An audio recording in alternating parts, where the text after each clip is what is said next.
Olá! Sejam muito bem-vindas e bem-vindos ao ciclo de palestras Descolonize. Parafraseando o nosso primeiro palestrante, Dr. Gustavo Ford, este evento é dedicado aos nossos antepassados, que chegaram antes de nós, trilharam os caminhos mais árduos desde o período do escravismo criminoso e, com sabedoria, souberam pavimentar os caminhos que, desde então, a coletividade negra tem percorrido, e, a partir deles, outros caminhos têm sido construídos. Modijubá.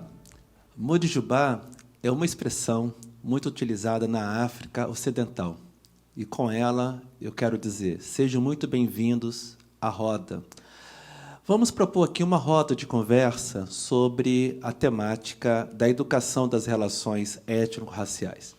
Conversaremos um pouco também sobre a última pesquisa que eu desenvolvi, Vozes Negras na História da Educação.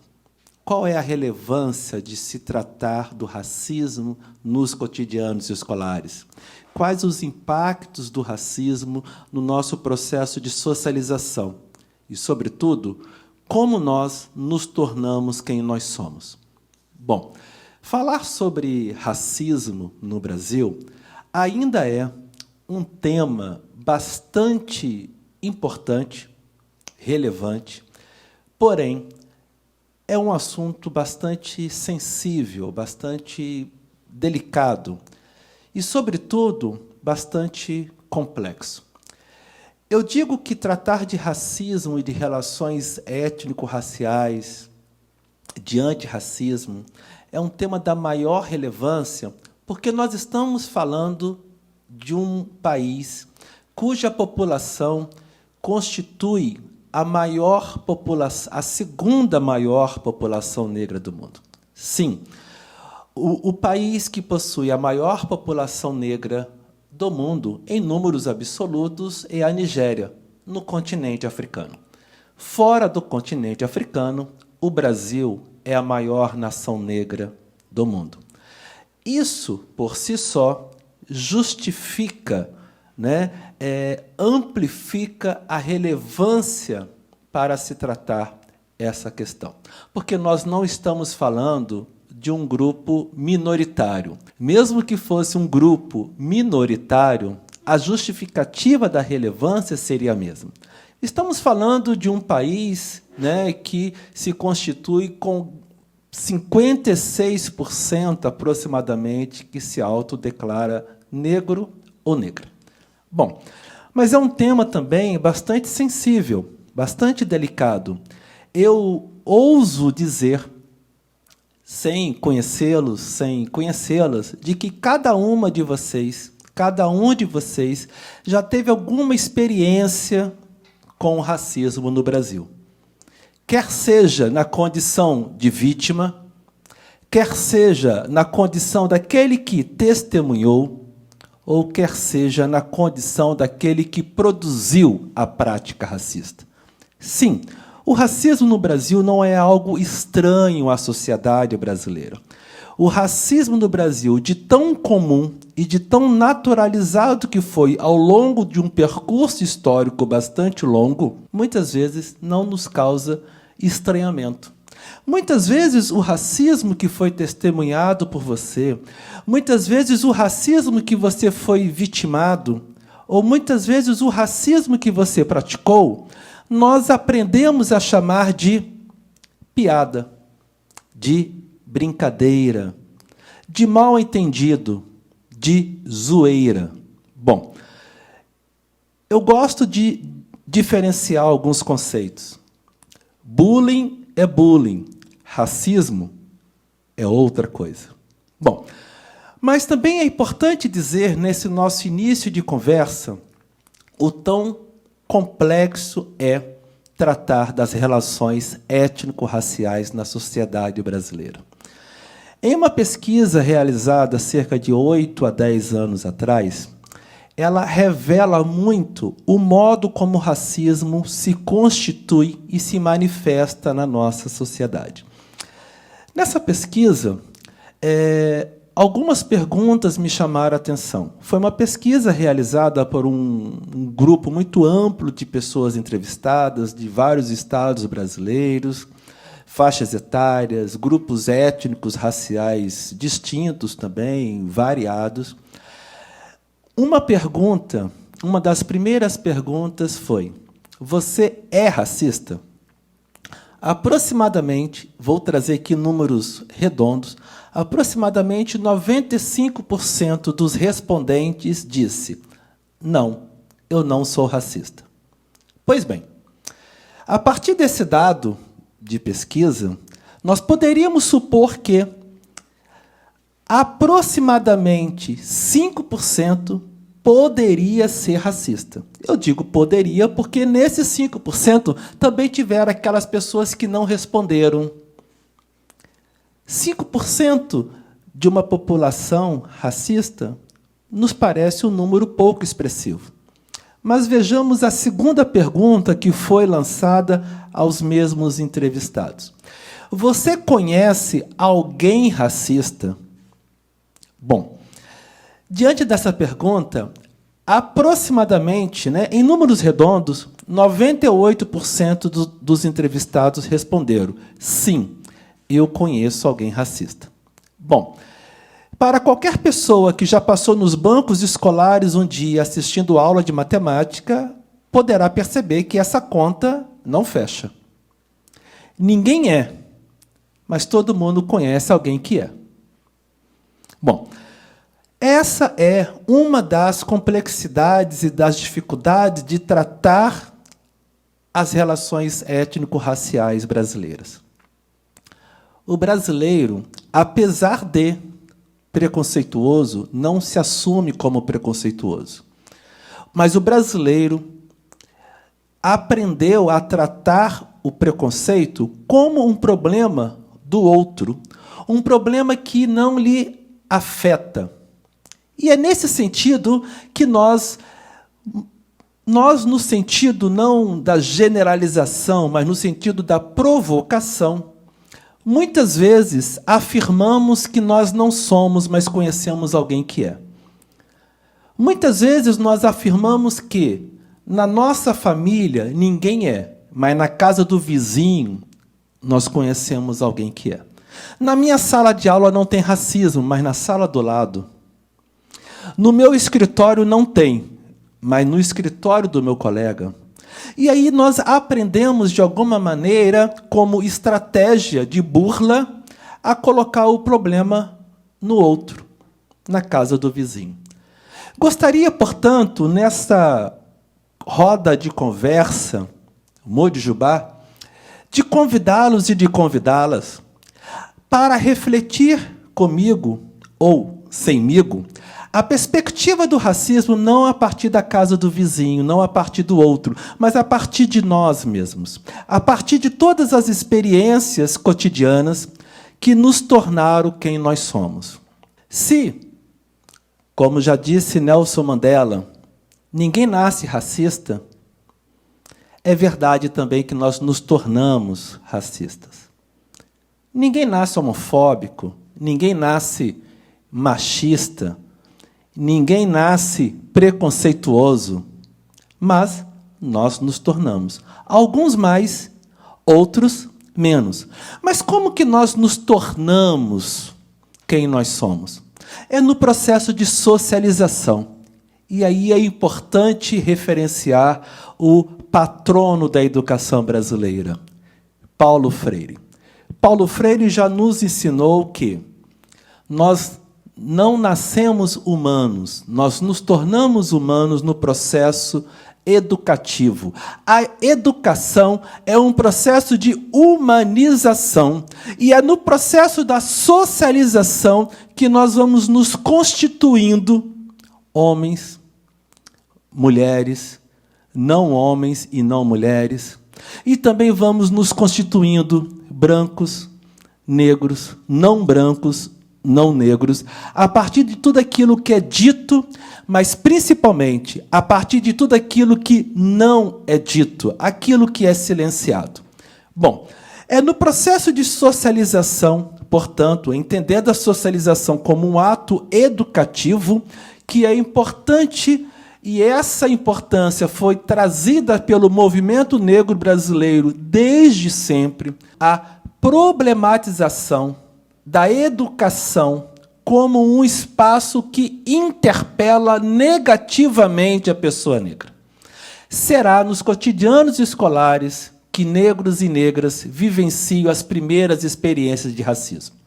E é nessa perspectiva de compreender o espaço educativo, o espaço escolar e os espaços de socialização e o protagonismo do movimento negro na educação que nós nos lançamos nessa investigação, né? Compreender o lugar da educação na agenda política do movimento negro. E por que a educação e não uma outra agenda? Pois bem, eu poderia aqui trazer um conjunto de exemplos, de problemáticas, para nós entendermos como que a educação brasileira continua sendo uma educação marcadamente eurocentrada, eurocêntrica. Quando eu digo uma educação eurocêntrica, é no sentido de indagar, é no sentido de denunciar que o eurocentrismo tem provocado um epistemicídio, um silenciamento de todas as outras culturas e povos que compõem a sociedade brasileira. O eurocentrismo eu poderia traduzir como aquela referência que torna-se a única referência possível, a partir da qual a educação brasileira busca ser-se. Bom, esse processo educativo, esse processo de socialização, não é algo natural, é uma construção social. E para entender a luta do movimento negro na educação, que hoje está materializada na Lei 10.639, que torna obrigatório o ensino da história e da cultura africana e afro-brasileira, cuja lei alterou a LDB e que foi regulamentada pelas diretrizes curriculares nacionais da educação das relações étnico-raciais e para o ensino da história e da cultura afro-brasileira e africana, é importante nós entendermos que o racismo possui uma dimensão ontológica na Constituição do Estado-nação Brasil. Sim, o racismo ele é estrutural.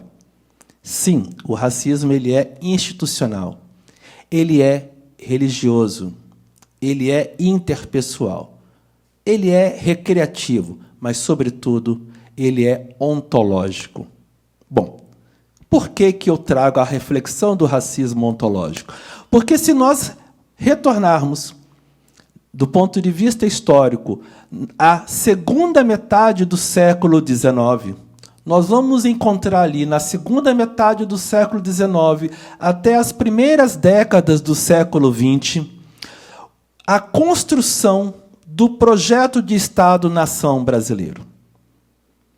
Homens de ciência, para trazer aqui uma categoria utilizada por Lilia Schwartz, homens de ciência como Silvio Romero, Nina Rodrigues, João Batista Lacerda, mais adiante, Oliveira Viana, também é importante trazer Gilberto Freire, em alguma medida, na construção do projeto Estado-nação Brasil, raça e racismo serão duas categorias utilizadas como chave interpretativa da história. Século XIX, segunda metade, né, nós vamos encontrar um momento da efervescência do racismo científico. E homens de ciências no Brasil, com uma grande influência das teorias racistas ou racialistas, né, do racismo científico produzido na Europa, Conde de Gobineau, Cesário Lombroso e tantos outros, vão produzir uma ideologia que, primeiro, inventa a ideia de raça do ponto de vista biológico. A invenção da raça branca, a invenção da raça negra, a invenção dos outros. E a ideia de nação, naquele momento, será constituída a partir de uma chave interpretativa linear. Uma nação será o reflexo do seu povo, e o povo será o reflexo da raça que compõe esse povo. Naquele momento, acreditava-se, do ponto de vista ideológico, na superioridade da raça branca, na inferioridade da raça negra e na incapacidade civilizatória dos africanos e das africanas que foram trazidas para cá na condição de seres humanos escravizados. Esses homens de ciências e tantos outros criaram um problema nacional, o problema do negro. E, naquele momento, o projeto de Estado-nação foi constituído a partir da política de branqueamento e do genocídio. Esse projeto é um projeto inacabado. É um projeto que há fortes indícios para nós entendermos que ele está em curso. Esse projeto de nação desejou criar uma nação brasileira branca ou mestiça quase branca, com a eliminação dos elementos indígenas e dos elementos africanos. Não é à toa que hoje, no Brasil, a cada 23 minutos, um jovem negro é assassinado. Isso que nós chamamos de extermínio trata da continuidade de um genocídio em curso, tal como Abdias do Nascimento já nos alertou há boas décadas atrás. E esse projeto vai se abrigar no projeto educacional. Um projeto educacional eurocêntrico e um projeto educacional de viés racista, aonde africanos e africanas entram na história da formação do Brasil numa perspectiva pedagógica que eu brinco dizendo que é a pedagogia do chicote. Quem de vocês não se reportará à lembrança de que, nos momentos durante as trajetórias escolares, pelo menos aqueles que estão com mais de 30 anos de idade, quando se falava-se de negro e de africanos nos bancos escolares, era quase sempre dentro da narrativa do lelê, lelê, lelê, lelê, lelê, lelê, lelê, lelê, lelê. Uma perspectiva histórica, colonial, que começa a falar dos africanos no tráfico atlântico e termina no tronco da senzala. É fundamental trazer uma anterioridade da história africana antes da invasão europeia. Fundamental trazer a história dos negros no Brasil a partir e durante o escravismo criminoso, um termo cunhado pelo professor Henrique Cunha, escravismo criminoso. Bom, estamos falando, então, da necessária ressignificação, reformulação da educação brasileira. Não trata tão somente a luta do movimento negro na educação, não trata tão somente do acesso à educação. A luta também é pelo acesso, mas é, sobretudo, por uma transformação da educação brasileira.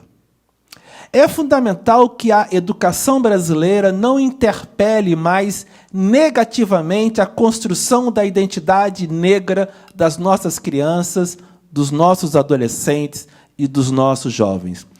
É necessário que cada um e cada uma possa ter condições de construir uma imagem justa de si mesmos. É necessário, por exemplo, como indica o movimento negro brasileiro, combater o racismo escolar. combater o racismo que está presente nos livros didáticos. Bom, de que maneira? Para quê? Para onde? A favor de quem? Bom, e aí eu poderia trazer, por exemplo, algumas sugestões, algumas reflexões que sejam possíveis nas diversas áreas de conhecimento. Pedindo licença aos professores e às professoras dessas áreas de conhecimento, né, gostaria aqui de trazer algumas pistas, algumas sugestões, de uma maneira muito humilde e de maneira muito cuidadosa. No campo da história, quando nós estudamos os ciclos econômicos, ciclo do açúcar, por exemplo, é muito importante que o ciclo econômico do açúcar seja trazido nos currículos escolares a partir também de uma tecnologia africana, o arado agrícola. O arado agrícola, uma tecnologia africana que foi trazida para cá. Isso significa dizer que é uma inverdade dizer que a contribuição africana foi tão somente com a sua mão de obra. Foi com a mão de obra, mas foi, sobretudo, com a intelectualidade africana e a ciência e a tecnologia africana trazida para o processo societário brasileiro. O arado agrícola, utilizado em África, ainda não conhecido em muitos países europeus, significa pensar em técnicas de mineração. Significa pensar em técnicas de metalurgia para produzir a liga de aço. Também é muito importante trazer que, nas aulas de ciência ou nas aulas de biologia, eu me lembro bem, quando eu estava no meu antigo segundo grau, atual ensino médio, quando nós íamos estudar o corpo humano, nós estudávamos praticamente tudo da epiderme para baixo. Talvez vocês lembrem comigo algo chamado mitocôndrias, complexo de Golgi. Nós aprendemos núcleo, DNA, RNA. Quando nós estamos numa relação de paquera ou entregando um currículo numa tentativa de emprego, alguém está preocupado com a nossa mitocôndria? Com o nosso complexo de Golgi? É importante também estudarmos o corpo social, que é esse corpo social que as pessoas racistas e os racistas operam na produção de sentidos, na tentativa de inferiorização dos corpos negros. E, ao inferiorizar os corpos negros, estabelecem uma normativa de menor valor social para as vidas negras.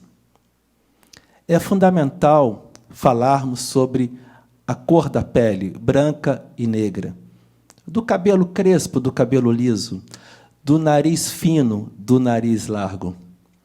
A espécie humana surge aproximadamente 150 mil anos atrás, em África. Se Adão e Eva existiram mesmo, eram negros africanos, pele preta, cabelo pichain. 70 mil anos após, homens e mulheres negros africanos iniciam um processo de migração, passando a habitar outros espaços geográficos, chegando até ao continente europeu. E lá encontrando uma outra condição climática, que exigiu da condição humana um processo que é natural aos seres vivos, um processo de adaptabilidade às condições climáticas. Tal como as plantas, os vegetais, quando nós ganhamos aquela mudinha de planta que sai de uma região fria e vai para uma região quente, é necessário um processo de adaptabilidade. A espécie humana, não podemos esquecer que nós somos animais. Bom, e durante um processo de 40 mil anos, homens e mulheres africanos, no continente europeu, Europa coberta de grandes geleiras, sofreu um processo de adaptabilidade. Atenção, não estou falando de evolucionismo, ok? Nesse processo de adaptabilidade, a partir de raios solares curtos e fracos, para que houvesse condição humana e síntese de vitamina D a partir dos raios solares, houve um processo de desmelanização da pele, perda de melanina. Isso.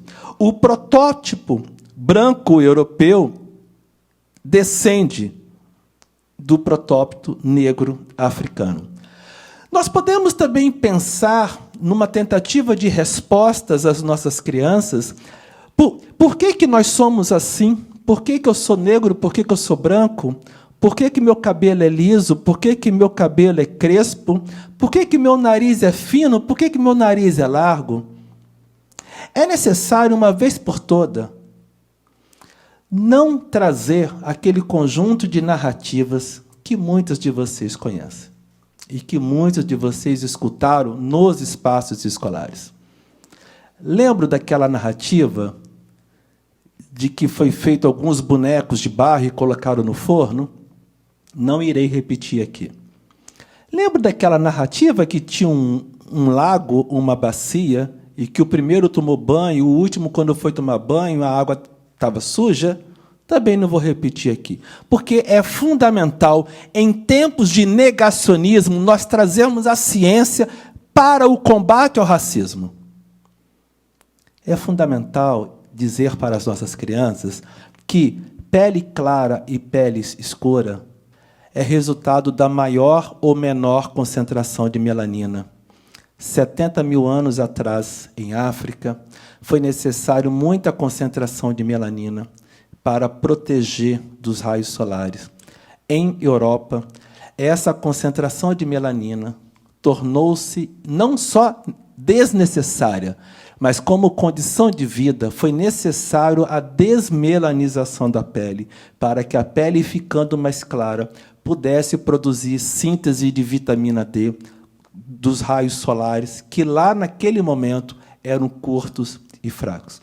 Também é muito importante, nas aulas de física, dialogando com a aula de biologia, né? E isso trata de uma pedagogia pluriétnica, uma pedagogia antirracista, pensar também os formatos dos nossos narizes.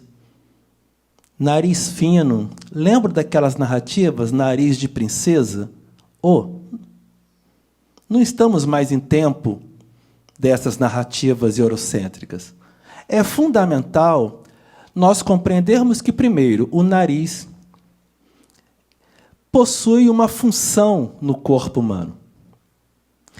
É verdade que hoje o nariz tem outras funções sociais, mas a função biológica é a entrada do ar para o aparelho respiratório. No continente europeu, 70 mil anos, Europa coberta de geleiras, ar muito frio, houve um processo de adaptação àquele meio. Nesse sentido, o nariz foi tornando-se estreito e alongado para que o ar entrasse com dificuldade. Entrando com dificuldade, aula de física produz atrito. Atrito produz calor. Aqueceu o ar frio para que chegasse aos pulmões numa temperatura mais amena.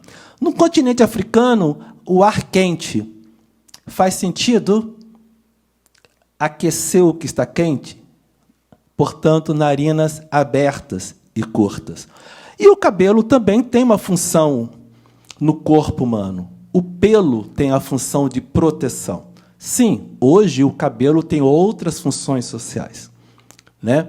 Mas, entendendo o pelo como função de proteção, nós podemos entender aí a natureza do cabelo pichain. África, raios solares prolongados e intensos. O cabelo desenvolveu, a partir de uma proteína, uma estrutura espiralada. E essa estrutura espiralada proporcionou um colchão de ar para proteger o couro cabeludo.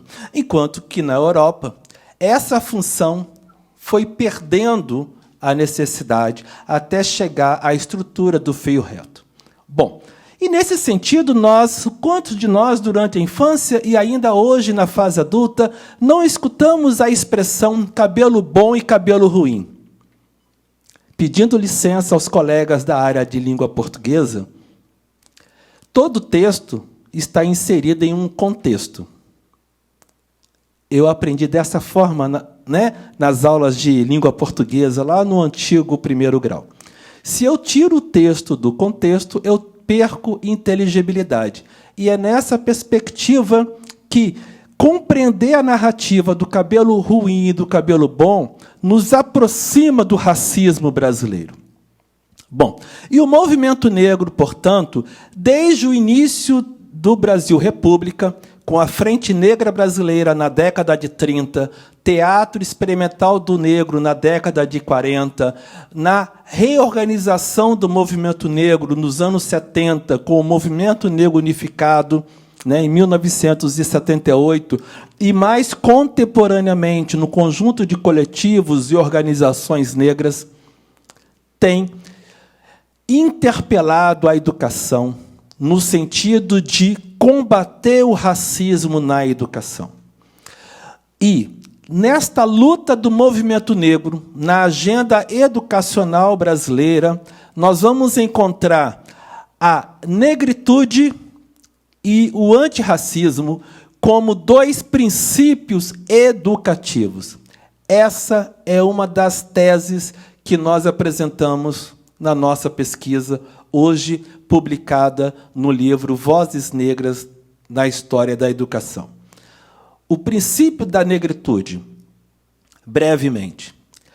A disputa por uma identidade negra não trata tão somente da disputa de um nome, mas trata, sobretudo, da disputa da maneira como nós, enquanto grupo social, seremos tratados e percebidos nas relações sociais com os outros. Bom, então, a negritude é uma resposta à branquitude. Ou, nas palavras de Sartre, o humanismo europeu, ao confundir humanidade com europeidade, produziu selvagens e monstros. Nesse sentido, a negritude apresenta outras possibilidades de humanidade. Uma humanidade advinda de uma outra matriz histórica, de uma outra matriz cultural, de uma outra cosmovisão africana.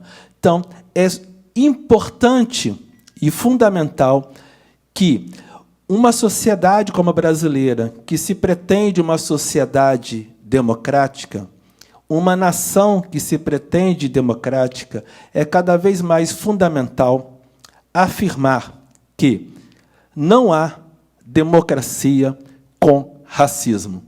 Racismo inviabiliza qualquer tentativa de democracia. Combater o racismo é, sobretudo, afirmar os princípios de uma sociedade democrática. E essa é a luta que o movimento negro vem organizando desde o Brasil, colônia, império e república, entendendo o movimento negro no sentido amplo, como todas as ações e organizações de autodefesa, de preservação cultural, de preservação da vida. É esse movimento negro, hoje, que vem possibilitando uma reescrita da história da educação brasileira. Uma educação comprometida com a nossa plurietnicidade, uma educação socialmente referenciada e uma educação que possa afirmar a vida, que possa produzir vida.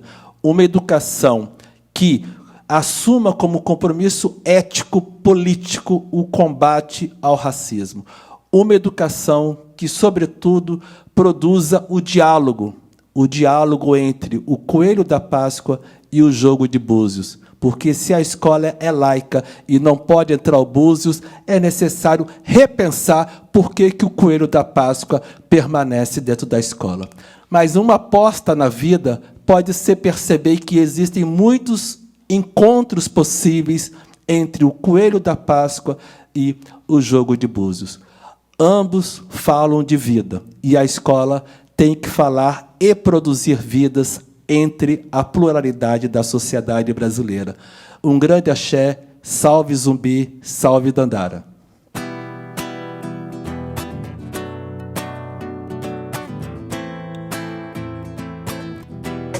Os meus olhos coloridos me fazem refletir. Eu estou sempre na minha e não posso mais fugir. Meu cabelo enrolado, todos querem imitar. Eles estão baratinados, também querem enrolar. Você ri da minha roupa, Você ri da minha roupa, você ri do meu cabelo, você ri do meu cabelo, você ri da minha pele, você ri do meu sorriso. A verdade é que você tem sangue de crioulo e tem cabelo duro, sarará crioulo, sarará crioulo, sarará crioulo, sarará crioulo, sarará crioulo. Você ri da minha roupa, você ri do meu cabelo, você ri da minha pele, você ri do meu sorriso. A verdade é que você tem sangue de crioulo e tem cabelo duro, sarará crioulo, sarará crioulo, sarará crioulo, sarará crioulo, sarará crioulo. Olha, eu sou da pele preta, graças a Deus. Dando continuidade ao ciclo de sorteios, iremos sortear ao fim da nossa live 4 kits de livros e artigos de papelaria. Para participar é fácil. Comente bastante e use a hashtag Descolonize. Boa sorte! Estamos cansados de saber que nem na escola e nem nos livros onde nos mandam estudar não se fala sobre a efetiva contribuição das classes populares, da mulher, do negro, do indígena na nossa formação histórica e cultural. E o que é que fica? Fica a impressão de que homens, os homens brancos, socialmente e economicamente privilegiados, foram os únicos a construir esse país. A mentira tripla dá-se o nome de racismo, sexismo e elitismo. Lélia Gonzalez, em 1982. O processo de formação da sociedade brasileira nunca foi tão debatido. Acredito que, nos últimos tempos, principalmente agora, né, com o boom do advento da internet, das redes sociais no Brasil, um movimento que vem acontecendo aqui pelo menos desde a década de 80, mas mais disseminado agora, depois dos anos 2000, com a ampliação das redes sociais, nós temos refletido muito alguns problemas que são caros à formação da nossa sociedade, dentre eles o racismo e o antirracismo. Falar sobre o lugar do negro na formação dessa sociedade vai ser o tema do nosso diálogo hoje, do nosso bate-papo, né? Entender um pouquinho por que é tão importante refletir essas questões, por que o indivíduo negro e o não negro precisam estar engajados na luta contra o racismo, na superação de um passado que não passou ainda, infelizmente. São diálogos como esse que ajudam a construir uma sociedade mais democrática, menos desigual e que as pessoas possam viver, né, com uma equidade maior. Bem, quando nós falamos sobre o processo de formação da sociedade brasileira, outros professores que já passaram por aqui falaram, não assistam apenas esse vídeo, existem outros desse projeto que estão falando sobre a história do negro para além do processo de colonização e da formação da sociedade brasileira, mas quando nós falamos de modo mais corriqueiro sobre o processo de formação da nossa sociedade, voltamos à colonização desse território. E aí, toda vez que nós falamos sobre colonização do Brasil, sempre tem uma coisa que me inquieta. Nós começamos a falar sobre as grandes navegações, sobre a saída dos europeus do seu território e do momento em que eles descobrem simplesmente que eles poderiam desbravar o mundo, e, inclusive, chegaram a dividir, né, o mundo entre eles. Vamos lembrar aqui de algumas aulas que, de repente, o povo aí que está mais novinho, mais fresquinho, estudou nas aulas de história, o Tratado de Tordesilhas, em que Portugal e Espanha decidiram dividir o mundo conhecido e o além-mar ainda se desbravar entre eles. E aí nós falamos que eles saem do continente europeu e começam a colonizar outras regiões. E o que me incomoda nesse aspecto, que é importante para a gente falar sobre a sociedade brasileira, que quando nós falamos em processo de colonização, e falamos de colonização do Brasil, a colonização não coloniza apenas terra.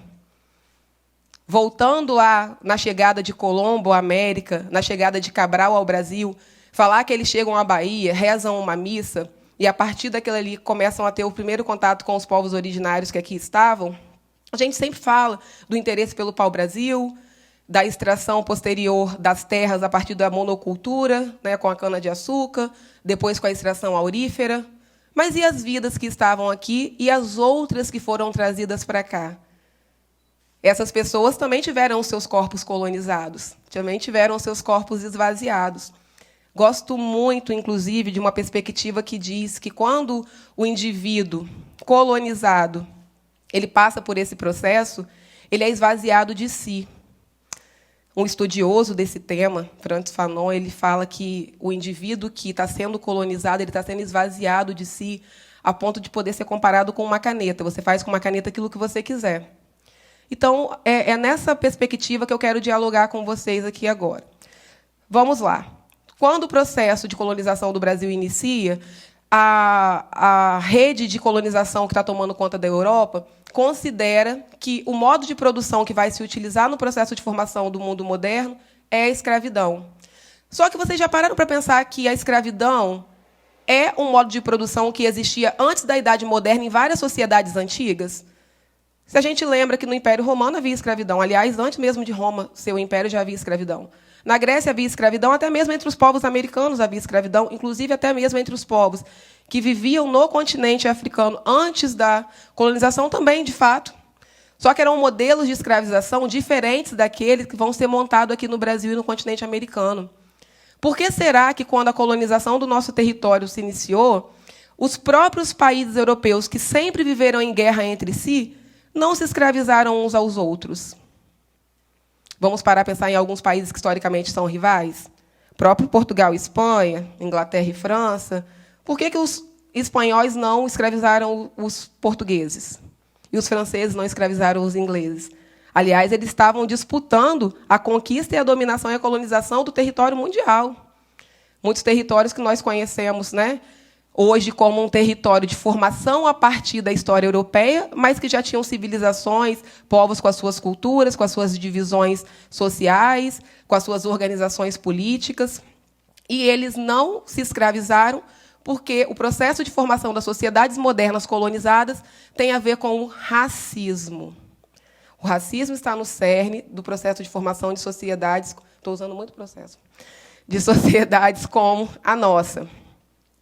O europeu olha para o não branco, olha para o não europeu. Num primeiro momento, no território brasileiro, o indígena. É um erro, inclusive, pensar que o indígena não foi escravizado. Ele foi escravizado. Assim como as populações africanas que foram transmigradas compulsoriamente do continente africano, de várias regiões da África para cá, os indígenas que aqui viviam também sofreram genocídio. E ainda hoje lutam, inclusive, por seus direitos, né, direitos conquistados que, no momento agora, inclusive, estão sendo, mais do que nunca, querendo ser retirados. Eles olham para esses indivíduos não brancos com um olhar de superioridade, considerando que a cor desses indivíduos, a sua religiosidade, o modo como eles se relacionam entre si. Eu estou falando de todas as formas. Organização política, relações de afetividade, costumes cotidianos, que esses costumes eram costumes muito ligados às sociedades que eles chamavam de primitivas, de modo muito pejorativo, alinhando a ideia de primitividade à ideia de selvageria, e que a dominação do branco, considerado superior naquele momento, de acordo com esse discurso da colonização, vejam bem, eu não concordo com nada disso, espero que vocês também não. Mas o que eu estou querendo dizer é que o discurso que foi criado para o processo de formação da sociedade brasileira está totalmente ligado a um contexto em que o indivíduo europeu ele coloniza outras áreas, e não só território, também pessoas, considerando que eles eram superiores em todos os aspectos. É a partir disso, né, que a gente começa a compreender por que hoje momentos de diálogos como esse são tão importantes para a gente compreender contra o que precisamos lutar. Hoje vamos falar um pouquinho sobre o processo de formação da sociedade brasileira, mas com um filtro. Sabe esses filtros na moda que a gente usa? O nosso filtro hoje é entender, dentro do processo de formação da sociedade brasileira, qual foi o lugar dado à população negra. Como, inclusive, que essa população negra foi trazida, por que foi trazida para o Brasil, e, ao longo do processo de construção da nossa sociedade, como têm sido as vivências dessas populações. Pois bem, para falar sobre isso, nós precisamos resgatar a ideia de que o Brasil é um país que foi colonizado na Idade Moderna por um país europeu, né, que é Portugal. Eu acredito que essa é uma história que todo mundo lembra, das aulas de história lá do 6º ano, das aulas de história lá da 1ª série do ensino médio, e mesmo aqueles que, de repente, não estudaram, em alguma roda de conversa já ouviram falar essa história de que o Brasil foi uma colônia de Portugal. Quando os portugueses chegam ao território brasileiro para colonizar, num primeiro momento, eles encontram aqui os povos originários, né, a multiplicidade de povos, que nós chamamos de povos indígenas, que viviam aqui, já contendo a sua organização política, já contendo os seus aspectos culturais, né, vivendo de acordo com os aspectos que eles tinham desenvolvido ao longo de toda a sua história. Esse europeu, a chegar nesse território, olha a terra, começa a considerar que a terra é deles, mas não só a terra, também as pessoas que viviam aqui. O processo de colonização não é uma colonização só de território, mas de vidas, de histórias e de aspectos culturais. Esses povos que viviam no território brasileiro, sobretudo, né, quando nós falamos das populações indígenas, porque falar é importante para começar a falar do lugar social do negro no Brasil, mencionar a ideia do indígena. Porque aqui no nosso território, o primeiro indivíduo que foi considerado negro, o negro da terra, pelo colonizador, é o indígena. Então, se nós vamos construir um discurso sobre a construção do negro no Brasil, ainda que nós tenhamos como foco as populações africanas, nós também temos que falar um pouquinho sobre esse indígena. Esses indígenas que viviam do extremo norte ao extremo sul, ocupando toda a faixa litorânea, eram principalmente do tronco linguístico tupi-guarani. E tinham um estilo de vida muito parecido, né? Um estilo de vida ali baseado no extrativismo, baseado numa sociedade de organização política horizontal, e que, quando o europeu chega aqui, estranha muito. Esse estranhamento não foi só do europeu para com o indígena, mas do indígena também, porque chega aqui aqueles homens com aquelas roupas, com aquelas armas que eles não conheciam, inclusive até com doenças que contribuíram para a dizimação desses povos. O fato é que, por volta de aproximadamente 30 anos, depois do primeiro contato desses portugueses, desses europeus, né, com os povos originários aqui do Brasil, Portugal, né, que foi o país que colonizou o Brasil, ele não intentou, de fato, ocupar esse território. Eles mandavam embarcações aqui de modo esporádico para poder explorar as riquezas que eles achavam no litoral. Depois de 30 anos, por causa de processos de decadência comercial em outras áreas exploradas por Portugal, decide colonizar o Brasil. E aí, quando decide colonizar, vamos fazer da seguinte forma: vamos adotar um sistema econômico que obrigue os portugueses a ocupar essa terra. E aí que começa o conflito todo. Vamos ocupar essa terra, e quem vai trabalhar para poder desenvolver a atividade econômica que nós escolhemos? Eles escolheram a monocultura canavieira. e quiseram utilizar a mão de obra indígena. E, ao contrário do que muitos pensam, a primeira mão de obra utilizada no Brasil foi a indígena mesmo. A mão de obra indígena, escravizada. Só que, como eu disse anteriormente, esse tronco tupi-guarani, eles principalmente viviam de atividades extrativistas, conheciam muito bem o território, e a agricultura para essas populações litorâneas não era algo muito próximo, né? Não era algo que eles dominavam. E esse sistema de colonização baseado numa monocultura canavieira, ele precisava de mão de obra abundante, precisava de muita gente. Imagina, hoje nós estamos falando aqui de Cachoeiro de Itapemirim, né, no estado do Espírito Santo. Pensa que toda a região que hoje é o atual estado do Espírito Santo, mais uma parte de Minas Gerais, uma parte da Bahia, formava uma capitania. E que essas capitanias, elas tinham os seus donatários, os europeus, que a coroa portuguesa davam a eles o direito e o dever de desenvolver essas áreas, e eles precisavam plantar, colocar alguém para poder plantar essa cana e também fabricar o açúcar, que era caríssimo, inclusive, na época, uma especiaria muito cara. E aí os portugueses, não conseguindo, né, esse processo de colonização, não conseguindo fazer o uso que eles gostariam dessa mão de obra indígena, sentindo um pouco de dificuldade no desenvolvimento dessa prática agrícola monocultora, eles têm uma ideia. Vamos utilizar a mão de obra escrava, tal como já usamos lá no continente africano e em outras colônias, só que agora gerando um lucro absurdo. Nós vamos pegar essas pessoas que vivem lá, vamos colocar em porões de navios, vamos mercantilizar essas vidas e vamos colocar, inclusive, porque nós temos certeza que esses indivíduos que vivem nessas regiões são seres menos importantes e até inferiores aos indígenas que vivem aqui. Eu posso até explicar. O indígena não teve privilégio algum. Não é isso que eu quero dizer em relação à escravização das populações negras. Mas uma instituição muito importante, que até hoje tem grande influência social e política no Brasil, que é a Igreja, né, e a Igreja Católica. Óbvio que eu não estou aqui fazendo nenhuma contestação atual sobre a Igreja, mas, voltando ao passado, a Igreja Católica, essa instituição de tanto poder, ela se posiciona em relação à escravização do indígena. E diz que o indígena, se ele se convertesse ao catolicismo, ele sim tinha alma, então não podia ser escravizado. Já o negro, trazido da África, é interessante, porque o tempo todo a gente refere África, África, África, mas a África é um continente, né, hoje formado por 54 países, e isso é interessante, porque até isso foi impedido às populações negras que vivem aqui no Brasil e outras que foram trazidas para a América. Uma referência de ancestralidade, de territorialidade. Vieram de onde? De África. De onde essas populações foram trazidas? É o que a gente chama de diáspora negra. Quando o tráfico, então, negreiro, ele é desenvolvido, esses indivíduos são coisificados. E aí sim, né, para falar dessa coisificação desse indivíduo, eu gostaria até de mencionar o Frantz Fanon, que ele fala justamente que esse processo de escravização dessas vidas é um processo de esvaziamento do indivíduo. É muito duro quando ele fala, e ele fala justamente fazendo uma crítica a esse processo, que o indivíduo que é esvaziado de si, que é escravizado, ele pode se tornar em qualquer outra coisa.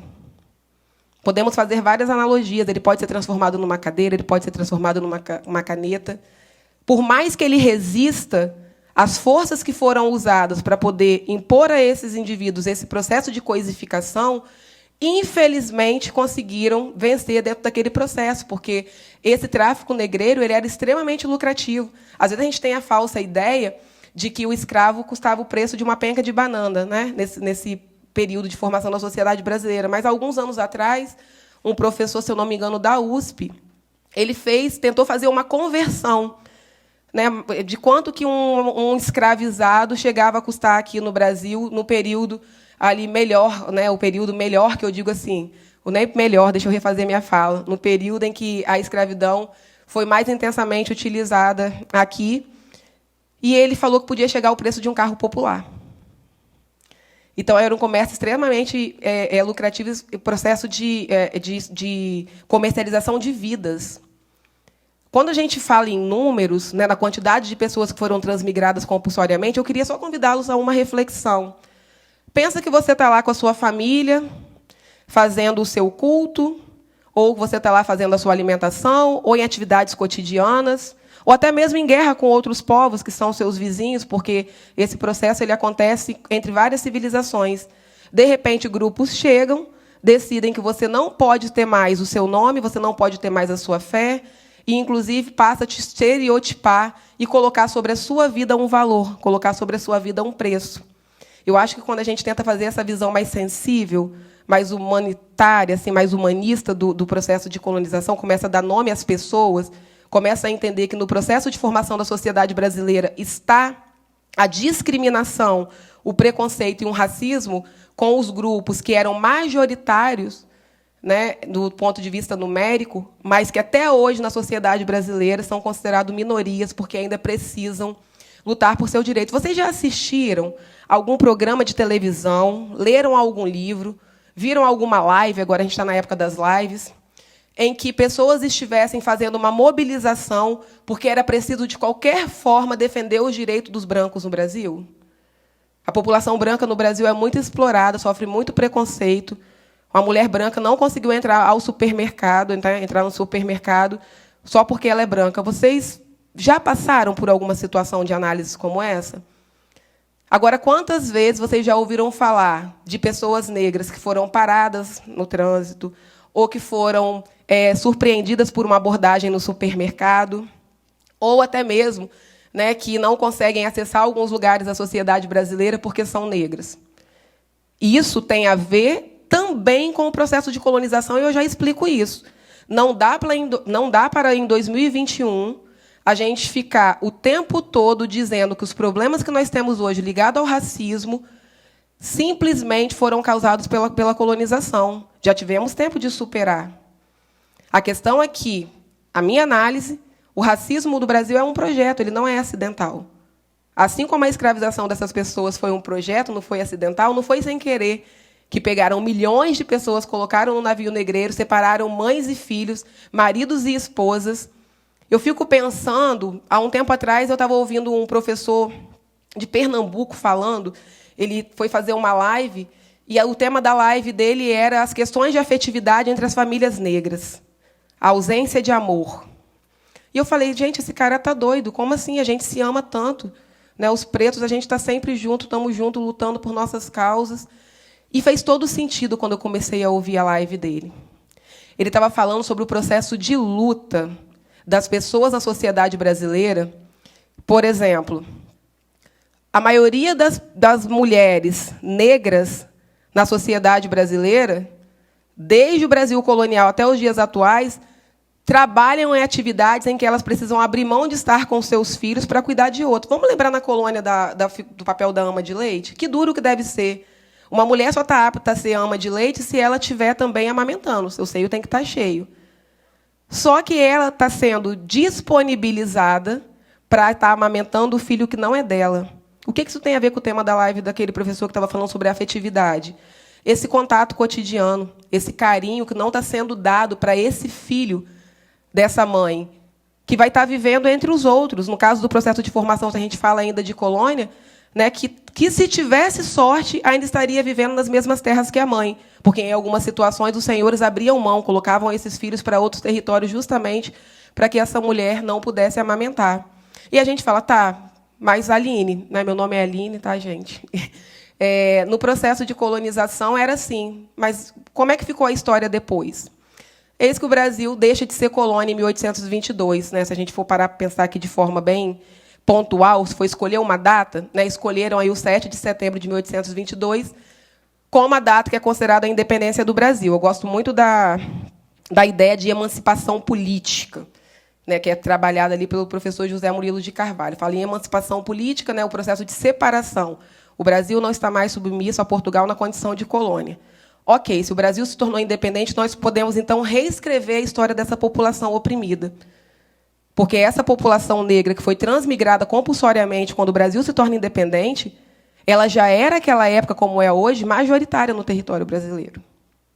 Já tínhamos mais deles aqui do que dos indivíduos que vieram colonizar. Então, se o Brasil se tornou independente, precisamos criar políticas para que essa população que sofreu tanto, mas que sempre resistiu, quero fazer essa ressalva aqui, nós estamos aqui hoje conversando, né, com uma mulher negra, formada em História, Se fosse aí há 140 anos, 130 e poucos anos atrás, eu acho que daqui até a abolição tem 133 anos, mais ou menos.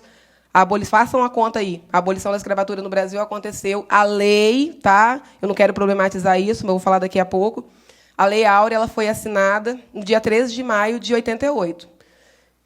Inimaginável que hoje uma mulher negra estivesse aqui falando com vocês. Quando eu falo sobre o processo de formação do negro no Brasil, eu estou falando de mim. E a gente tem que parar de achar que falar sobre histórias pessoais não é falar sobre algo que pode ser analisado. Inclusive, essa discussão, né, nos cursos de graduação, na academia, durante muito tempo, foi tão fervorosa que o indivíduo ele precisa falar de algo de forma imparcial. Essa imparcialidade ela nunca esteve presente. Nunca esteve presente, nunca foi imparcial eu ter que estudar mais, eu ter que estudar feudalismo e não poder estudar, por exemplo, os reinos africanos. Nós temos reinos africanos que estavam bombando durante o mesmo período que o feudalismo estava acontecendo na Europa. Nunca foi imparcial. Nunca foi imparcial estudar a biografia dos iluministas europeus. Então, por que, quando o indivíduo, que faz parte do grupo oprimido, quer falar sobre as suas vivências, isso não pode ser contado? Pode também. Eu poderia aqui, ao invés de estar fazendo uma narrativa histórica, estar falando só sobre mim para vocês e dizendo que esse lugar não foi criado para mim. E que é importante a gente estar tendo esse diálogo justamente para isso. Para que alguns de vocês que se identifiquem com a existência do negro no Brasil possam entender que a gente não vai voltar mais para a senzala, que a gente não volta mais para o navio, que a gente não quer mais somente amamentar o filho do outro. Podemos fazer isso como hoje, por querer, sinônimo de humanidade, mas não de obrigatoriedade. O Brasil se torna independente, essa população continua excluída, inclusive se torna independente e a escravidão continua. A coisificação, o esvaziamento continuam. Inclusive, com a independência, nós vamos ter a nossa primeira Constituição. A Constituição é o que rege uma nação, né, ali o conjunto de leis que devem guiar o país. Essa Constituição mantém a escravidão. Essa Constituição não se preocupa em ressignificar essa população negra na sociedade. Essa Constituição, inclusive, diz que, no Brasil, a religiosidade, a religião oficial é o catolicismo, que outros tipos de fé podem ser professadas somente em ambiente doméstico. Mais uma vez, aí eu pergunto para vocês, essas populações coisificadas, negras, trazidas de África, transmigradas compulsoriamente no Brasil, nem sequer o Estado olha para esse indivíduo e fala, pelo menos a sua fé em ambiente público você pode professar. Você não precisa ter medo e nem vergonha dessa sua existência. A legislação não faz isso. E vai além. Criminaliza práticas que são práticas pertinentes a essa sociedade, praticadas por essa sociedade. A gente vai ter, por exemplo, aí já vai exceder um pouquinho esse período que estou falando de independência, mas o Brasil depois não volta a ser colônia mais, mas no nosso Código Penal, por exemplo, de 1890, nós vamos ter a criminalização da capoeira. No Império também já havia proibição. Porque esse negro que está pela rua, fazendo ali a capoeira, além de ter golpes muito precisos, também tem toda essa questão da dança, mas essa ideia dos golpes muito precisos eram vistos como uma ameaça. Esse indivíduo que anda pela rua aí, isso aí é um vadio. Então, isso precisa ser proibido. Já pararam para pensar de onde vem a expressão, por exemplo, coisa de preto? Isso tudo associado a questões pejorativas. E aí, hoje, você, de repente, aí, alguém que esteja me ouvindo pode falar assim, nossa, mas estão falando de novo sobre esse negócio de racismo. Eu conheço um negro que ele próprio é racista. Essa é uma fala que eu sempre tenho, sempre repito. O negro que vive na sociedade brasileira, o negro, a negra, os negros que vivem na sociedade brasileira, eles não são alienígenas que foram tirados de outro contexto e vieram para cá. Eles vivem num país onde o tempo todo o seu corpo foi tido como fedido, o seu cabelo foi tido como feio, as suas práticas culturais foram tidas como selvagens, aquilo que não agregava em nada ao processo de formação da sociedade brasileira. O seu nariz é feio, a sua boca é feia. Discordo de tudo isso, com certeza. Mas ele cresceu ouvindo isso. Então, vai ser comum que, mesmo o negro, cresça não querendo ter essa existência. E aí, não sendo racista, mas reproduzindo o racismo, porque um negro não pode ser racista. Por mais que ele queira, que ele bate no peito e fala assim, eu sou racista. Ele não é, sabe por quê? Porque o racismo, ele causa morte, ele causa a segregação de pessoas negras. E o negro que reproduz, ele não é racista, porque o racista ele se privilegia dessa estrutura. O negro não, ele pode reproduzir, mas ele não se privilegia dela. Mesmo que ele não saiba, ele é uma vítima desse racismo. E aí, daí para lá, gente, quando a gente fala no pós-Brasil independente, para poder eu ir encerrando a minha fala, se a gente pega a história do Brasil republicano, a história do Brasil atual, é muito recente na história brasileira leis que olhem para o passado e digam assim, mas calma aí, é preciso mudar a história dessa população. A maior parte da população brasileira se autodeclara negra, mas, quando a gente vai olhar, a maior parte das pessoas que trabalham em profissões tidas como subalternas são negras. A maior parte das pessoas que estão na universidade não são negras. A maior parte das pessoas que ocupam lugar de poder não são negras. Então, nós precisamos fazer uma correção disso. Não é dizer que você que tem uma identidade étnica ligada aos colonizadores que a culpa é sua. Porque muitas vezes, já ouvi gente falando bem assim, gente, mas eu não tenho essa dívida histórica, não sou eu que criei o racismo. Isso é uma construção. Se você não faz nada para impedir, você está ajudando a sustentar. E eu acredito que esse diálogo é importante, porque o conhecimento ele incomoda. Esse assunto é sempre um assunto, quando a gente vai falar, as pessoas se remexem, algumas não querem ouvir, mas, quando ela incomoda, ela deixa uma mensagem, né, de alguma forma. E aí eu gostaria de fazer a leitura de um poema de uma negra brasileira, professora Conceição Evaristo. Quando a Conceição Evaristo reflete o processo de formação da sociedade brasileira, né, do negro no Brasil, tem esse poema chamado Vozes Mulheres, em que, prestem atenção, porque fala sobre gerações, sobre mudança. Fala sobre eu começar esse diálogo com vocês dizendo sobre pessoas que foram coisificadas, esvaziadas de si e colocadas dentro de um porão de navio tumbeiro. E hoje, uma mulher negra poder estar conversando com vocês num lugar de não subalternidade sobre a necessidade de sermos antirracistas. Ela diz assim, Vozes Mulheres. A voz de minha bisavó ecoou criança nos porões do navio. Ecoou lamentos de uma infância perdida. A voz de minha avó ecoou obediência aos brancos donos de tudo. A voz de minha mãe ecoou baixinho revolta no fundo das cozinhas alheias, debaixo das trouxas, roupas sujas dos brancos pelo caminho empoeirado rumo à favela. A minha voz ainda ecoa versos perplexos com rimas de sangue e fome. A voz de minha filha recolhe todas as nossas vozes, recolhe em si as vozes mudas, caladas, engasgadas nas gargantas. A voz de minha filha recolhe em si a fala e o ato, o ontem, o hoje, o agora. A voz de minha filha se fará ouvir a ressonância, o eco da vida e liberdade. E ainda complemento com uma fala dela que ela diz sobre essa luta antirracista, sobre essa importância de entender a compreensão do negro e ressignificar os espaços. Ela diz, eles combinaram de nos matar, mas nós combinamos de não morrer. Salve, galera.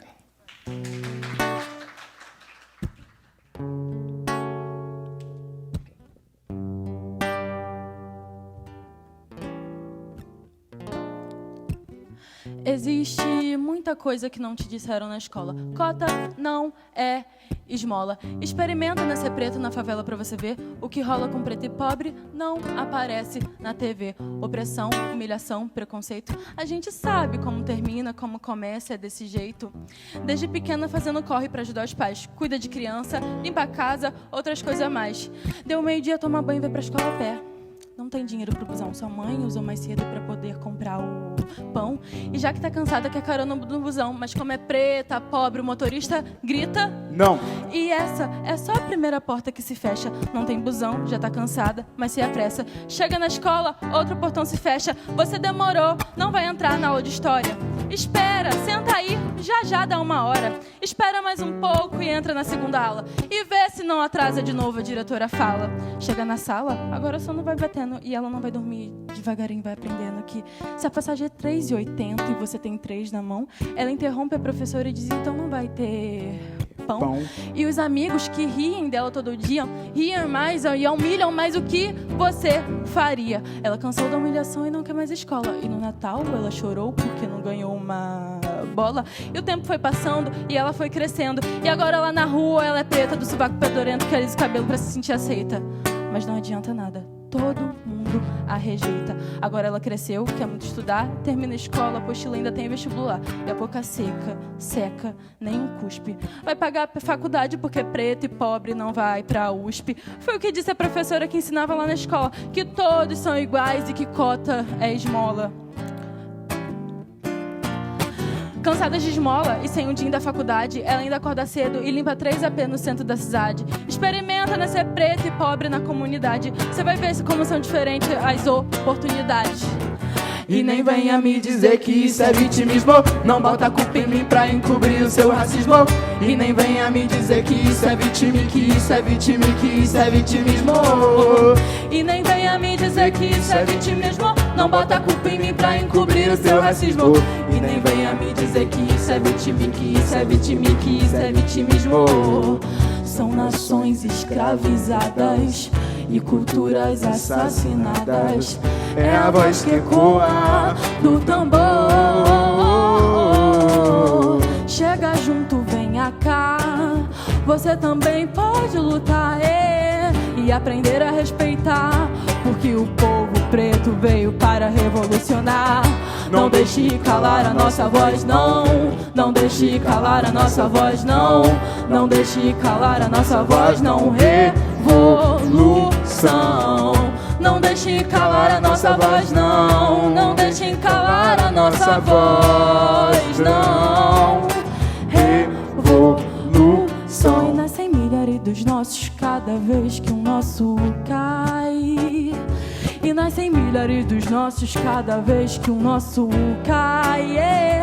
Nascem milhares dos nossos cada vez que o nosso cai. Nascem milhares dos nossos cada vez que o nosso cai. É peito aberto, espadachim do gueto, nigação.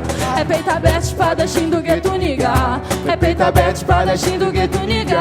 É peito aberto, espadachim do gueto, niga. É peito aberto, espadachim do gueto, niga. Samurai, peito aberto, espadachim. É peito aberto, espadachim. É peito aberto, espadachim do gueto, niga. É peito aberto, espadachim do gueto, niga. Samurai. Vamos pro canto onde o relógio para. No silêncio coração dispara. Vamos reinar igual zumbi Dandara. Odara, Odara. Vamos pro canto onde o relógio para. No silêncio coração dispara. Odara, Odara, rei da para. Odara, rei da para. Odara, ti,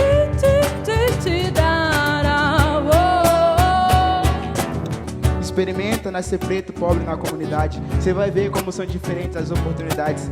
Nem venha me dizer que isso é vitimismo. Não bota a culpa em mim pra encobrir o seu racismo. E eu disse cota não é esmola.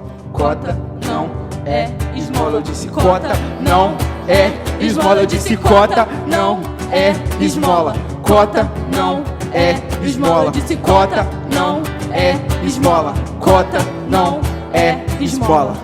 São nações escravizadas e culturas assassinadas. É a voz que ecoa do tambor. Chega junto, venha cá. Você também pode lutar e aprender a respeitar, porque o povo preto veio para revolucionar. Não deixe calar a nossa voz, não. Não deixe calar a nossa voz, não. Não deixe calar a nossa voz, não. Revolução. Não deixe calar a nossa voz, não. Não deixe calar a nossa voz, não. Revolução.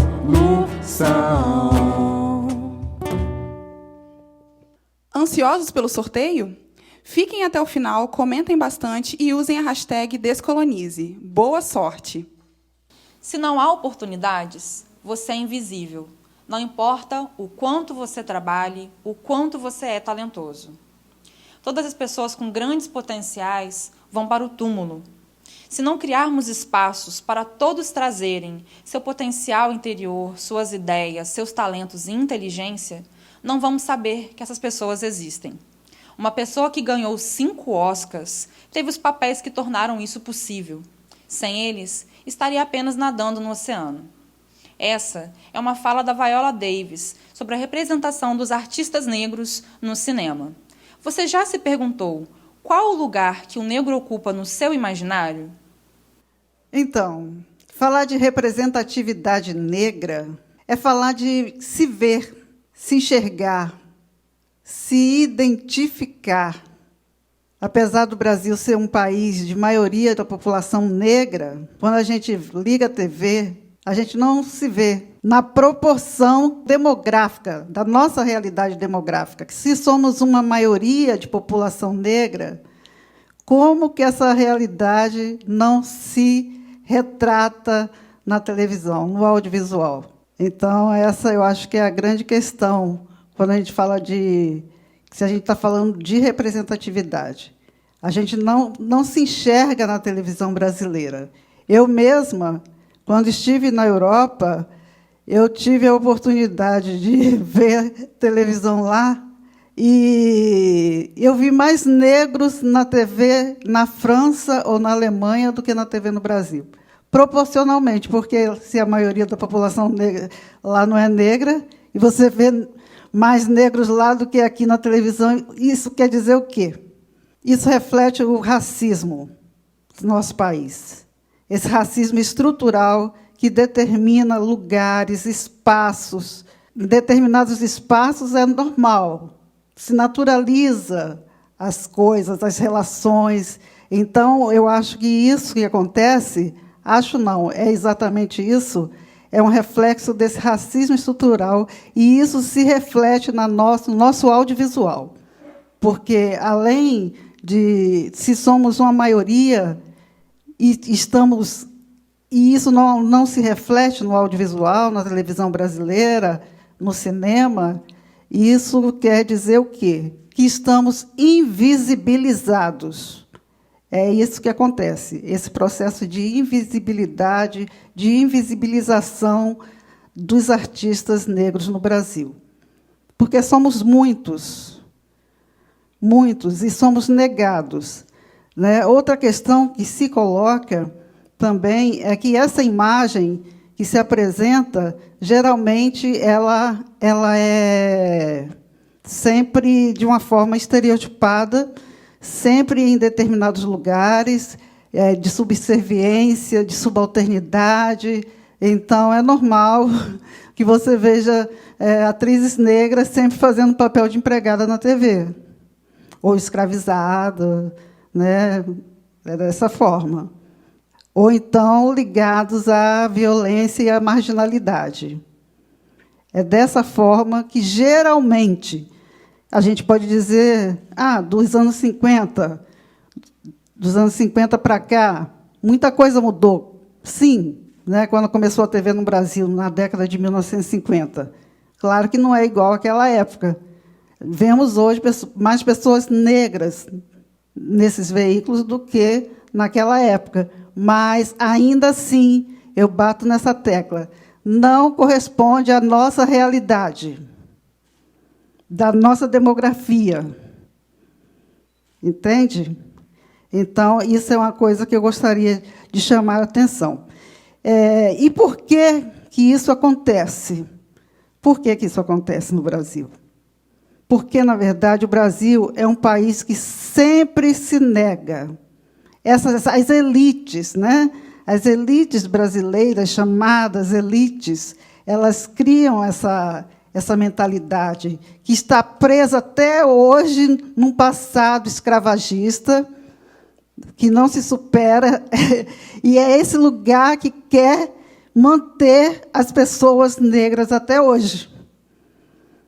E isso se reproduz, se perpetua na nossa mentalidade também, passa para toda a sociedade.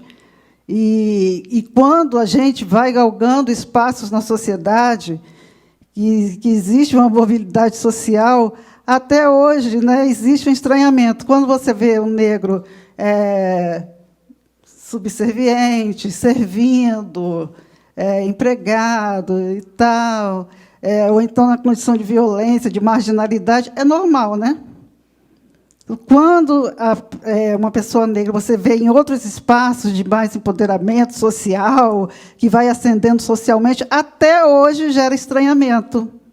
Então, realmente, essa mentalidade mesmo que está arraigada aí na mentalidade dessas elites e da sociedade como um todo, que acaba reproduzindo esse racismo aí. Walter Avancini, também que já faleceu em 2001, eu acho, e ele foi o diretor da primeira versão da novela Gabriela, com base no romance de Jorge Amado. Né? Então, no romance de Jorge Amado, a personagem ela é descrita como uma negra, uma mulher negra. Mas, quando vai para a televisão, o Walter Avancini ele escolhe, ele opta por uma atriz branca, que é a Sônia Braga. Aí ele fala assim, eu optei pela Sônia Braga porque... É uma fala horrorosa, gente, de muito preconceito e muita discriminação. Sabe? Desqualificando, que desqualifica a capacidade de atrizes negras, porque ele diz que na época ele não encontrou, ele nem procurou, mas ele não encontrou uma atriz negra que tivesse capacidade, que pudesse fazer a Gabriela. E por isso que ele encontrou a Sônia Braga, a típica mulher brasileira. A Sônia Braga, ela é branca, gente. Só que na novela Gabriela tomou muito sol, ela ficou bronzeada. Mas ela não é negra, sabe? E ele fala, isso é um absurdo. Naquela época, anos 70, 1975, essa novela, a primeira versão, já tínhamos atrizes maravilhosas, que são uma das maiores atrizes desse país, que, por exemplo, a Ruth de Souza, que é uma das maiores atrizes desse país, só que não se fala assim dessa forma, porque ela é negra. Mas a Ruth de Souza é uma atriz tão maravilhosa quanto Fernanda Montenegro. E ela foi a primeira atriz brasileira, não é a primeira atriz negra, não. A Ruth de Souza foi a primeira atriz brasileira a concorrer a um prêmio internacional de cinema na Europa, né? Então, assim, aí o cara fala que não tinha atrizes negras, tinha Lélia Garcia, a Zezé Mota já estava ali, se ele abrisse um teste, a Zezé Mota ia fazer, ia passar no teste, com certeza. Um ano depois, ela fez Chica da Silva, estourou no Brasil todo e no mundo. Como disse a atriz americana grande, hoje maravilhosa, Viola Davis, quando ela ganhou um prêmio Emmy, né, ela falou que a única coisa que diferencia uma mulher negra de qualquer outra pessoa é a falta de oportunidade. Então, assim, nós precisamos disso, de oportunidade, sim, porque quando a gente tem oportunidade, a gente mostra a nossa capacidade. Nós, negros, temos sempre que provar que somos os melhores, que somos capazes, que a gente não pode errar, sabe? A gente tem uma cobrança com a gente mesmo, que a gente tem que ser, porque a gente não pode errar. Porque se você errar, né, é o seu fim, praticamente. Então, realmente, é uma questão muito séria. E depois também, né, é uma situação recorrente que já tinha acontecido na escolha da escravizaura também. Essa é uma prática que se perpetua, né? Nós tivemos, estou falando aqui de audiovisual, da TV, do cinema, vou falar também um pouco, mas não posso deixar de lembrar da experiência importantíssima histórica que foi o Teatro Experimental do Negro nos anos 40, fundado por Abdias do Nascimento, de onde surgiu essas grandes atrizes, né, como a Ruth de Souza, a Lélia Garcia, uma experiência que, exatamente para combater esse tipo de prática do embranquecimento, né, essa mentalidade, na verdade, é isso. As elites brasileiras elas sempre quiseram o embranquecimento, né, da nossa população. Então, isso não é possível acontecer na prática, na nossa pele, porque, apesar da miscigenação, continuamos aqui, né? A nossa melanina é forte. Aí eles criam essas questões no imaginário, jogam para o nosso imaginário, né, de embranquecer as pessoas assim, culturalmente, dessa forma. Então, quando surgiu o Teatro Experimental do Negro, foi exatamente porque o Abdias viu um ator negro, um ator branco, pintando-se de preto para fazer um personagem, né? E aí o Abdias cria o Teatro Experimental do Negro exatamente para combater esse tipo de prática. Em relação à mulher negra, não acontece tanto essa coisa de pintar, mas o que acontece? Aí pega um personagem da literatura que é negro e chama uma atriz branca para fazer. Realmente a gente tem que se empoderar. E realmente muita coisa aconteceu. A gente hoje vê mais pessoas negras, né? Mas ainda, como eu já falei, não corresponde à nossa realidade mesmo demográfica. Por que hoje os atores Lázaro Ramos e a Thaís Araújo eles têm essa função de protagonista, eles assumiram isso, né? Porque eles, além de atores, são também roteiristas, diretores, escritores. Né? Porque é isso que vai fazer com que tem que ter mais pessoas assim, sabe, nessa área, para transformar. E, além disso, também precisamos de políticas públicas para que tenhamos acesso. Hoje em dia, a gente vê que tem um movimento no cinema, a gente tem um movimento que a gente pode falar do cinema negro, né? E a gente também não pode esquecer dos nomes pioneiros que vêm, por exemplo, que um dos nomes pioneiros do cinema negro no Brasil, que é o Zósimo Bubu, morreu em 2013. Ele atuou muito nos anos 60, nos anos 70.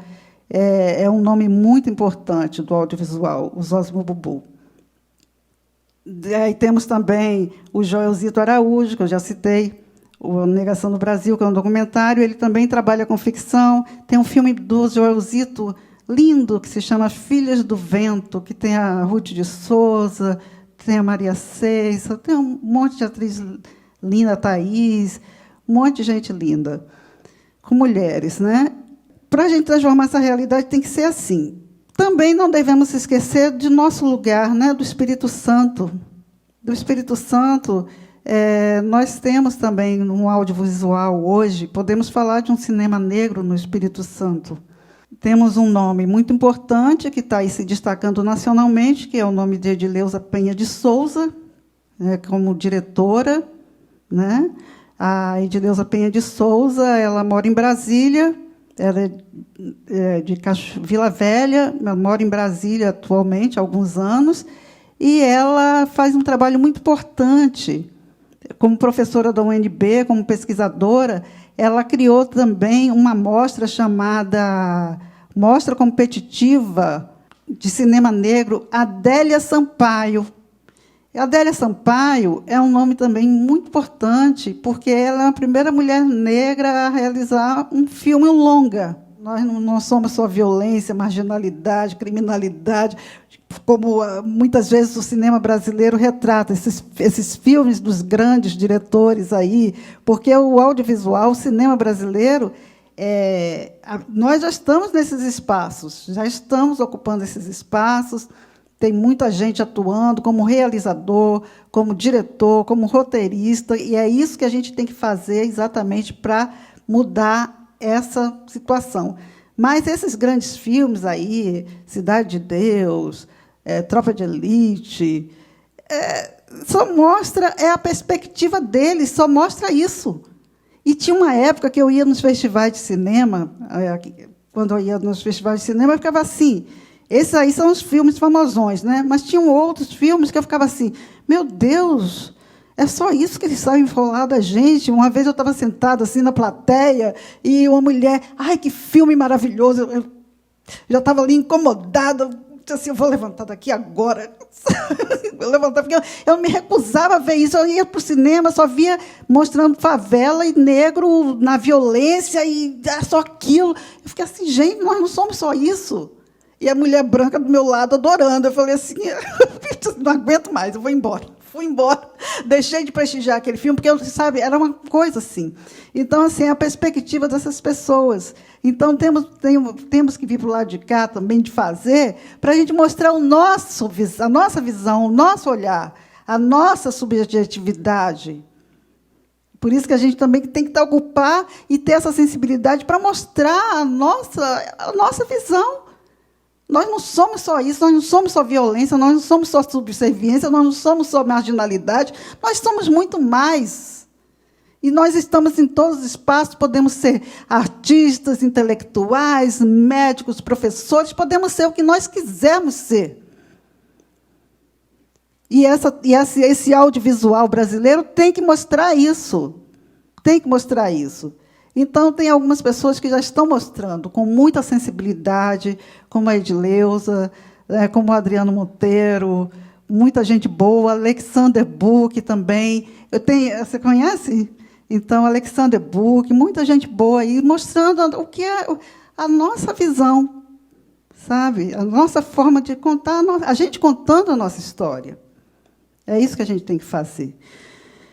Para fechar a literatura, eu vou fechar citando um trecho de uma parte da minha dissertação, que é sobre o poeta Solano Trindade, e aí eu vou citar essa parte.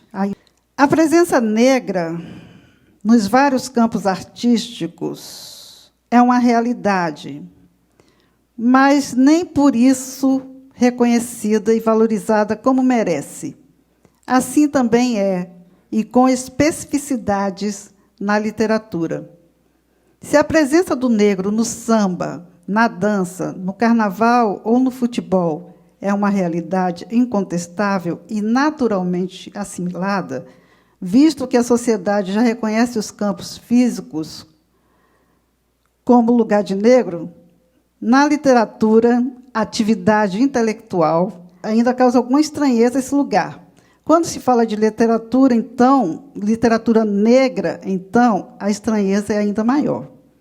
A literatura negra, assim, nunca foi reconhecida pelo sistema literário canônico. Entre esses escritores, Cruz e Souza, evidentemente, nunca foi possível negar que ele é negro. É o maior expoente do simbolismo no Brasil. Mário de Andrade se destaca no modernismo e Machado de Assis é o fundador da Academia Brasileira de Letras.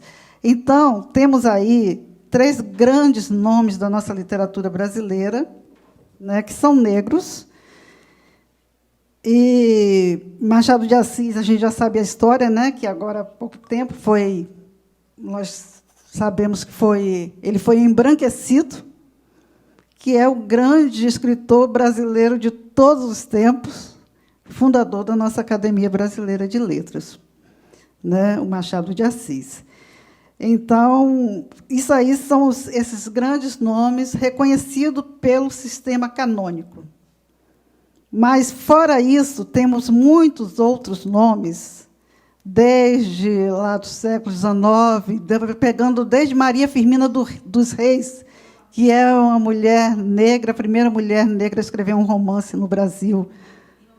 Lima Barreto, Luiz Gama, e chegando no século XX, Solano Trindade, né, que foi a minha pesquisa no mestrado, e tantos outros nomes que temos aí, né?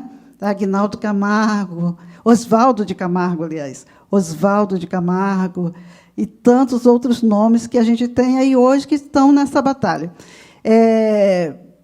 Que a gente pode falar de uma literatura negro-brasileira, né? É isso, gente.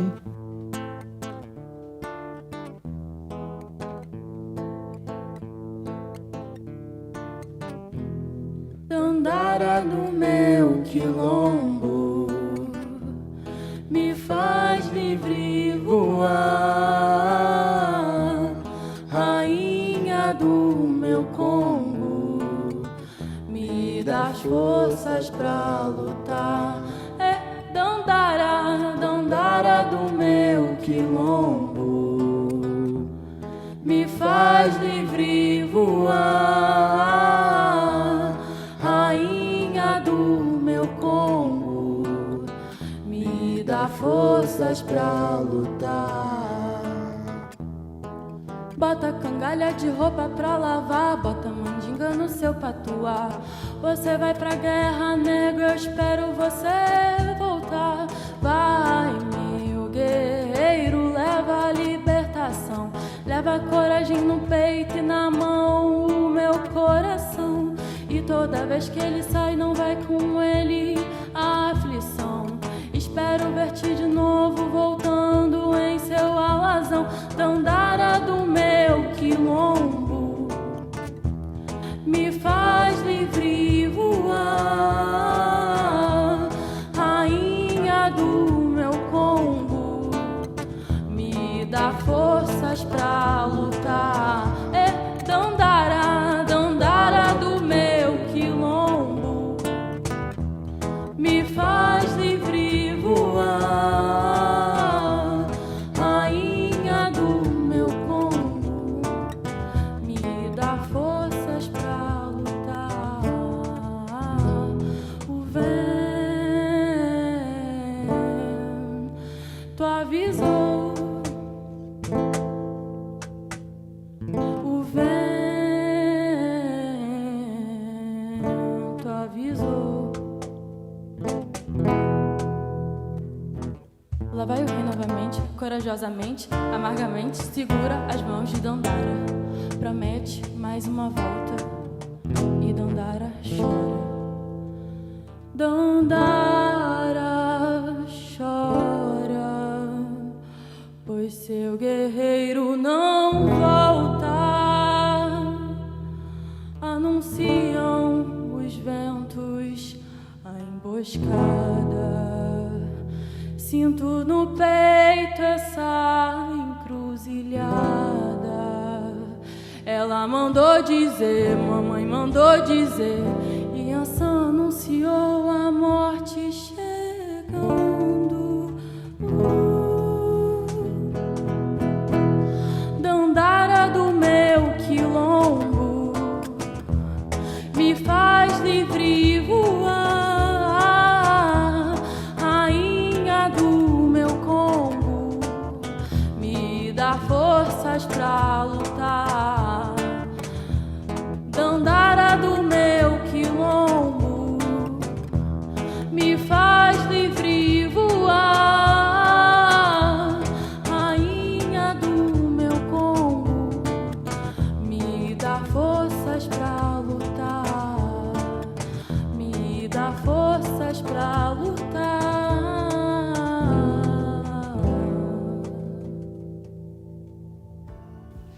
E esse foi o ciclo de palestras Descolonize, Educação e Cultura Negra. Gostaríamos de agradecer a todos que permaneceram até o final desse evento, em especial à Secretaria da Cultura do Estado do Espírito Santo, que por meio da Lei Aldir Blanc pôde proporcionar toda essa construção. E você que permaneceu até agora prestigiando esse evento, permaneça mais um pouquinho que teremos o resultado do nosso sorteio. Muito obrigada e até a próxima edição.